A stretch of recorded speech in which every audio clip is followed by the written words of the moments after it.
we're launching new Xeons? New Sapphire Rapids refresh Xeons? Already? And ASRock has a W790WS R2.0, which is more affordable than ever. Intel and ASRock have partnered together to launch a new, more affordable workstation platform, Sapphire Rapids Refresh, and it's still overclockable, 26 cores, 52 threads, here in my Corsair 5000D. Yeah, let's get started.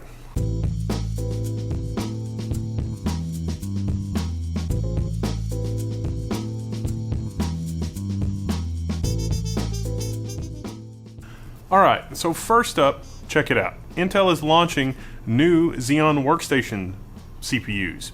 You know, W790, there's two different kinds of W790 motherboard. Basically, look for a horizontal or a vertical slot is the easiest way to tell, but there's a lot more differences than just the physical orientation of the slot. The vertically oriented slots are for 4 memory channels. It's more of a desktop-ish workstation, whereas the horizontal slot is more of a server-class workstation. 8 memory channels in the horizontal, 4 memory channels for the desktop, which can be a little confusing because our W790WS 2.0 from ASRock actually does have 8 memory slots, but it's 4 memory channels, 2 DIMMs per slot. If this all sounds very familiar, no, you're not having deja vu.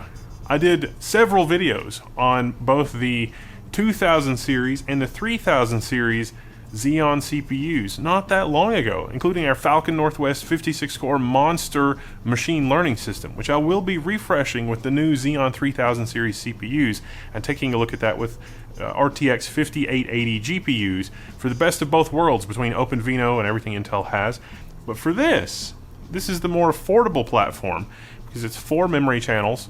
It's the same socket, it's a different board configuration. It's an interesting strategy from Intel.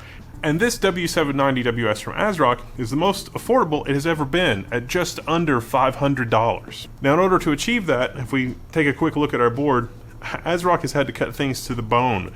There's only 5 USB type A ports on the back, a single Aquantia 10 gigabit, and then we've got our 2.5 gigabit Intel NIC as well. And then you've got a clear CMOS button.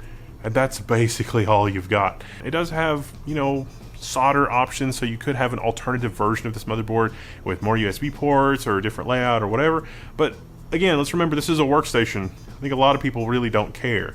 My System 76 RGB keyboard has a built-in 10 gigabit USB hub, so I can run all my peripherals and dongles and all of that off of that keyboard with a built-in hub. It's got, Type C and Type A ports for that. Now this CPU, this is the 26-core, 52-thread Xeon.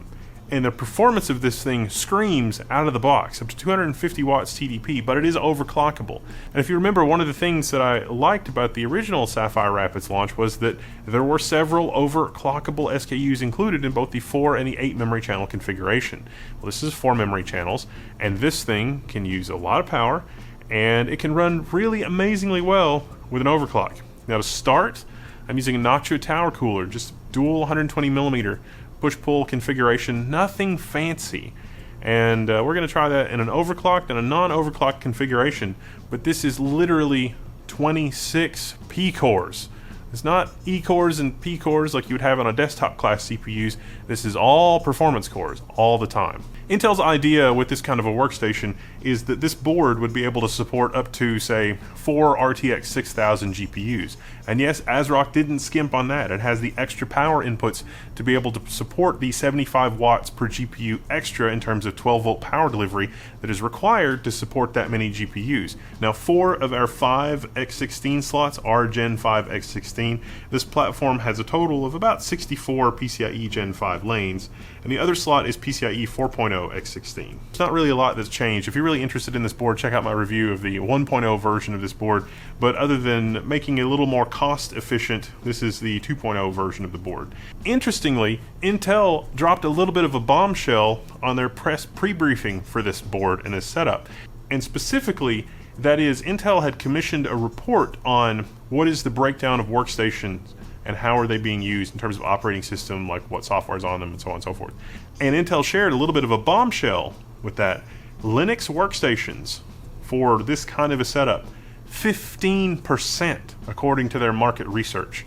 That is enormous. Now for the machine learning guide that I did, we were using the Windows subsystem for Linux, which is pretty competent, but when you get into these high core count CPUs, the Windows subsystem for Linux still really only properly supports 64 threads, and that's owing to the processor groups limitation inherent in Windows, which is probably unfixable, given that has even tripped up Microsoft with SQL Server. What a time to be alive when the computer is so powerful that literally all of the software is going to have special stuff, and Windows and the operating system and everything else is going to have special stuff to handle it. Meanwhile, on Linux, yeah, it's fine. Now this system is far from complete. I need to add some more cooling into it. I probably need to go with a custom loop or an AIO or something to do a little bit more overclocking. I'm going to do a full overclocking guide with this platform a little bit in the future. I was sort of happy to discover that running this CPU at about 400 to 500 watts still pretty stable. That was true of the previous gen Sapphire Rapids, but on this platform it really unlocks a whole another level of performance, which is good to see. I mean, yeah, you've got a workstation that's using upwards of, I don't know, 700, 800, 900 watts from the wall with just a single GPU, but it sure is fast. Intel's other big advantage in the workstation market is their software ecosystem. Intel has a special version of Python that they've put together, which will actually perform about twice as good as the vanilla stock Python that you'll download, at least according to their materials for what you would be doing in machine learning and everything else. And I intend to put that claim to the test with this platform and to take that for a little bit of a spin. So if you're into machine learning and you do a lot with Python and you want to be able to run something on this machine remotely and you're in my audience, well, reach out on the forum. Let's put a project together. We've got that going with ComSol. We've got that going with a whole bunch of other software on the forum, and I'll be glad to help provide a platform that you can remote into, kick the tires, or walk me through a script or something to run the test on the platform. Alright, well, performance review, good news, bad news kind of a situation going on here. Sapphire Rapids refresh. The out-of-the-box power, if we compare to the original Sapphire Rapids launch, these CPUs are mysteriously more power efficient. They can sleep and wake a little more quickly, and I don't mean suspend to RAM and wake up, I mean they deal with burstier workloads a little bit better. Probably platform improvements, probably BIOS improvements. Actually, compared to the launch day Sapphire Rapids Workstation launch, the 2495, for a couple of AI benchmarks, the Sapphire Rapids refresh is about 40% faster. Now, 40% is actually a result that we need to talk about a little bit because it's really down to accelerators and uncore stuff in Sapphire Rapids refresh. It's not really a dramatic change. You also get a performance uplift on Sapphire Rapids, not refresh, through software updates.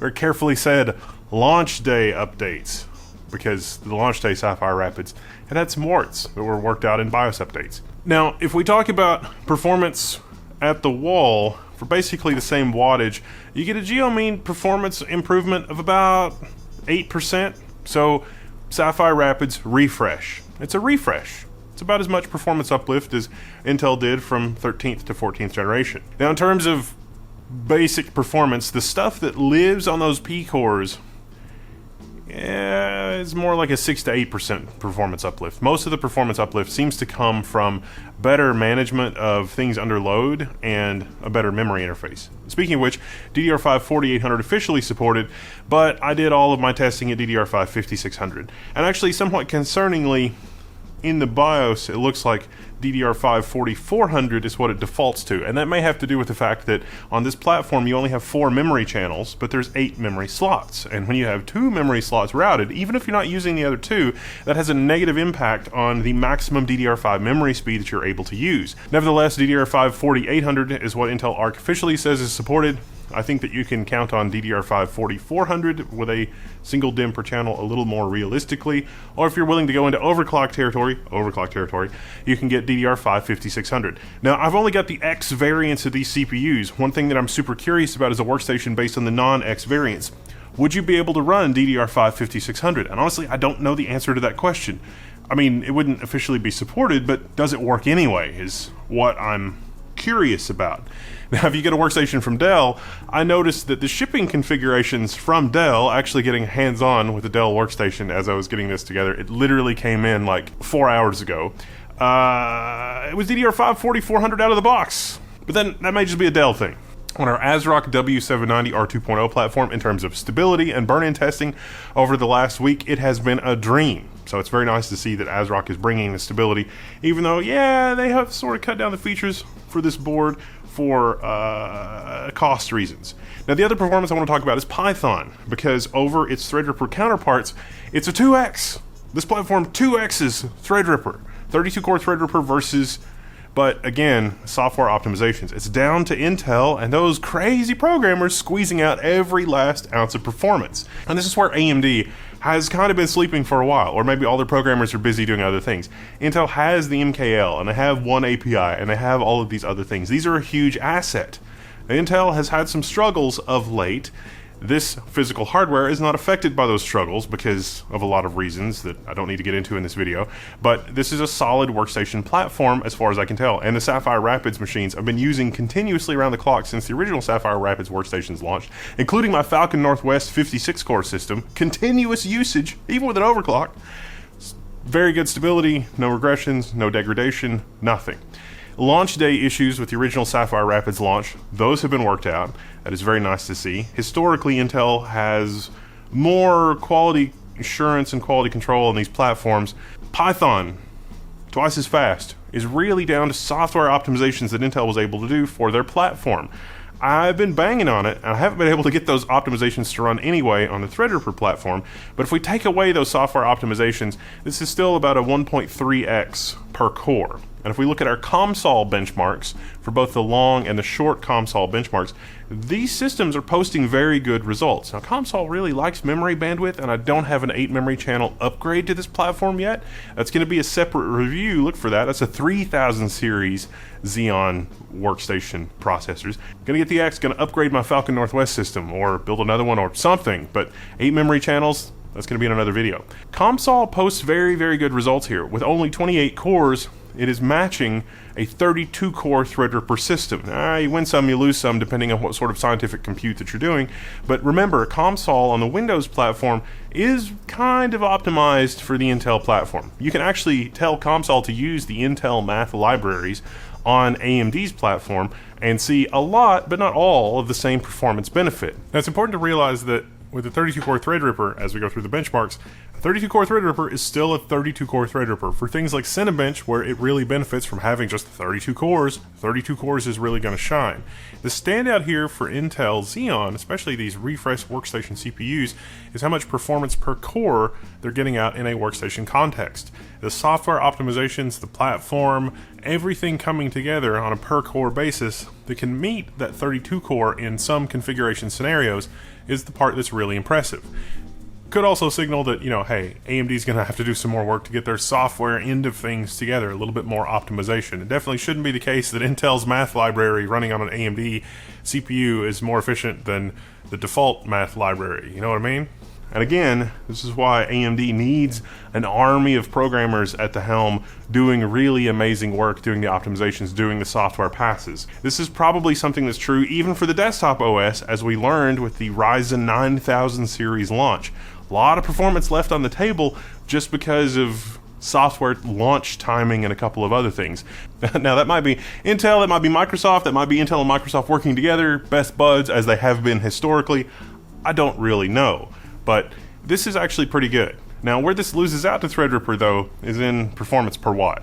This system is using about 50 watts more than the equivalent 32-core Threadripper system at the wall. Now, that is a 50-watt reduction, approximately, over the original Sapphire Rapids. And if you do performance per unit compute, then the Sapphire Rapids refresh is surprisingly more power efficient. It's definitely more than a rounding error, but not really a lot that I want to dive into because it's a desktop system. The difference between 50 to 75 watts at the wall under full load on a desktop system is basically irrelevant, but to only the loudest and screechiest of YouTube commenters. For a workstation, it really doesn't matter. Maybe for server, when you've got 1,000 of them and you've got rack density issues, okay, maybe. But these are rank and file workstation systems for information workers, people working in CAD, and that sort of thing.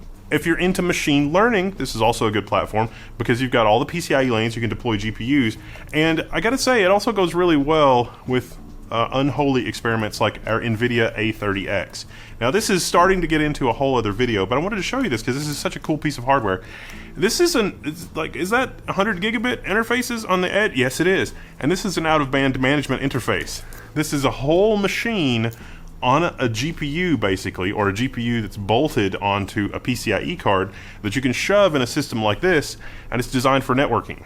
So GPU accelerated networking, so with just a little bit of glue gluing this together, probably violating some of Cisco's patents somewhere, this thing can outperform networking ASICs that are not quite 3 years old. This might be a market disruptor in the making. Maybe not this generation of card, but in a generation or two. Not software-defined networking. I don't really want to call it software-defined networking, but in order to do a lot of packet processing, you don't really want to do that in the CPU because there's just too much overhead with routing the packets to the CPU and back off again. And a CUDA-like interface for processing network packets could revolutionize firewalls and SSL processing and a lot of, let's call it table stakes network processing stuff. And so the first demo application that NVIDIA has going is something like Snort or Suricata running with a rules engine based on this card. And in an ideal world, the jitter from having to process that, the introduced latency from having to process those packets before passing it to the host operating system, you want to be as low as possible. If you happen to be super into virtualization or other Intel accelerators, not just the stuff that's running on the core, and you want to run a lot of containers and virtual machines and something on a platform like this, then this sort of becomes a useful platform for doing experimentation, because you've got this to actually do the network processing, and then you've got the P cores and everything else on this platform to do everything else. That actually maybe should be a different video. I'm actually looking for different angles to do that. There's not really a lot with this, and I would love to be able to do more content like that, but without also inventing the whole other industry. And that's really the best aspects of the Sapphire Rapids refresh launch. Other aspects of the Sapphire Rapids refresh is, well, really this is probably closer to what Sapphire Rapids for Workstation should have been when it launched several months ago. And it's also a bit disappointing that we don't have more of a clear win over Threadripper counterparts, because Threadripper Pro 7000 launched 7 months ago, and if AMD is coming in really fast with 9000 series Threadrippers, which have a lot of AVX 512 acceleration and a lot of other acceleration, which should help platforms like COMSOL, if and only if AMD has their software team together to provide that enablement on the other side of just the hardware, then Intel's going to be facing some stiff competition in the workstation market. Here's what I think Intel can do to kind of defeat that. This motherboard is amazing. It's an amazing value for $500. Killer job, ASRock. The 18-core version of this, I think it's the 2965. Might have been a little better as the 20-core, but too late now.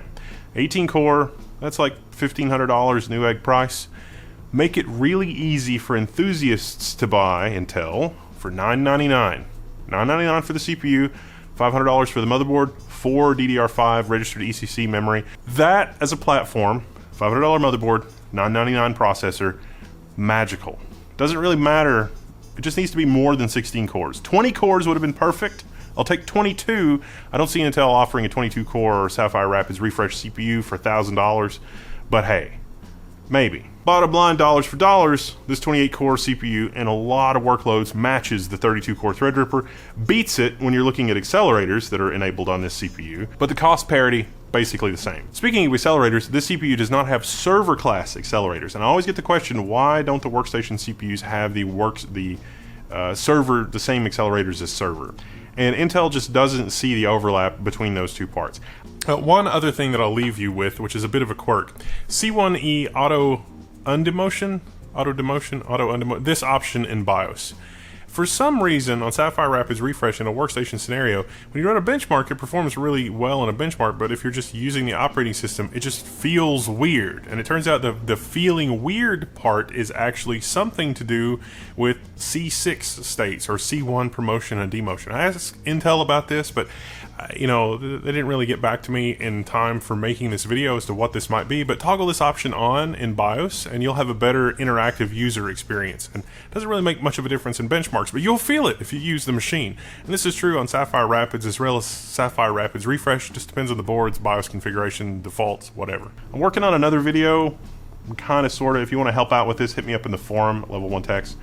I'm sort of working on a video where we use Docker to work on the workstation and test a bunch of stuff on the workstation, but the QAT accelerated stuff actually uses Docker to connect to another machine on your network, which is an actual Sapphire Rapids server that has those accelerators, and so you can use the accelerators that are present on your workstation and the accelerators that are present in the server in order to get things done. So that might be interesting, that might be something fun, but that's also going to be another video for another day.